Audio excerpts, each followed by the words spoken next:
ऐसी स्थिति में आप परिवार से मिले, क्या आश्वासन आपने दिया? सबसे पहले तो हम एक समाज के जिम्मेदार व्यक्ति होने के नाते पीड़ित परिवार से मिले और श्रद्धांजलि देने आए। और ये हमारी सामाजिक जिम्मेदारी है कि कहीं पर भी सुख में हम पहुंच पाएं या ना पहुंच पाएं, लेकिन दुख की घड़ी में हम जरूर पहुंचे और वही काम हमने किया है।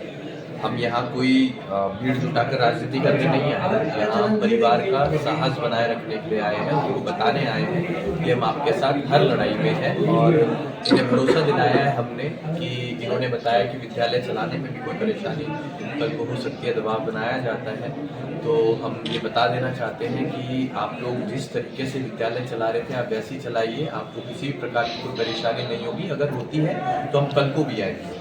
हमने पीछे अभी दरोगा जी को भी कहा कि ऐसा है, परिवार का आप लोगों को ध्यान रखना है।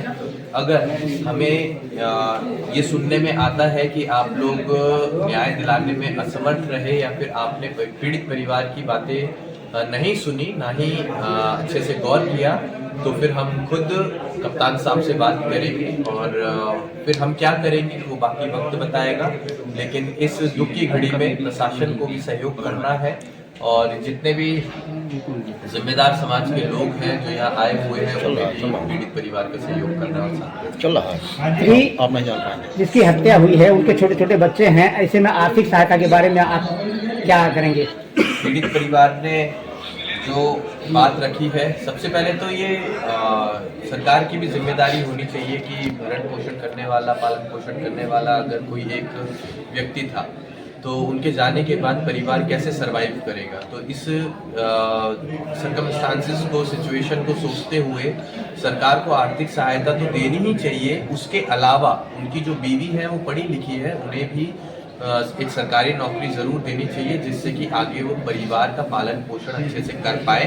और हम भी ये बता देना चाहते हैं कि भविष्य में अगर इन्हें ऐसा लगेगा कि किसी भी प्रकार की आर्थिक सहायता की इन्हें जरूरत है तो हम भी करेंगे। अभी एक आखिरी क्वेश्चन, अभी जो मेन कातिल है वो पकड़ा नहीं गया है, इसके बारे में आप क्या करेंगे? वही हमने कहा कि हमने पीछे प्रशासन को कहा है कि कप्तान साहब को अपने कह दीजिएगा कि इंसाफ दिलाने में किसी भी प्रकार की वो लापरवाही ना बरते।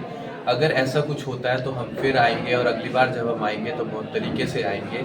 लेकिन हम नहीं चाहते कि कोई ऐसी स्थिति उत्पन्न हो जिससे कि प्रशासन को भी समस्या हो, क्योंकि हम समझते हैं सिस्टम अपने हिसाब से काम करता है, सब चीज़ें प्रोसेस के हिसाब से होती है, तो वो प्रोसीजर वो लोग फॉलो करें और फास्ट ट्रैक के तहत इस मामले को रखें और इसकी जांच करवाएं, टीम का गठन करें और जल्द से जल्द दोषियों को गिरफ्तार करें और कड़ी से कड़ी उन्हें सजा दिलाई जाए। ऐसे लोगों का तो मैं मानता हूं कि रहना भी उचित नहीं है। इन लोगों को तो फांसी ही मिलनी चाहिए, क्योंकि आज ये ऐसा कर रहे हैं, कल को ये जेल में जाते हैं, छूट के आएंगे तो इनका डर खुल जाएगा, फिर ये ऐसी घटनाएं दोहराएंगे।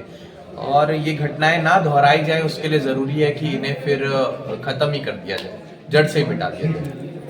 Thank you.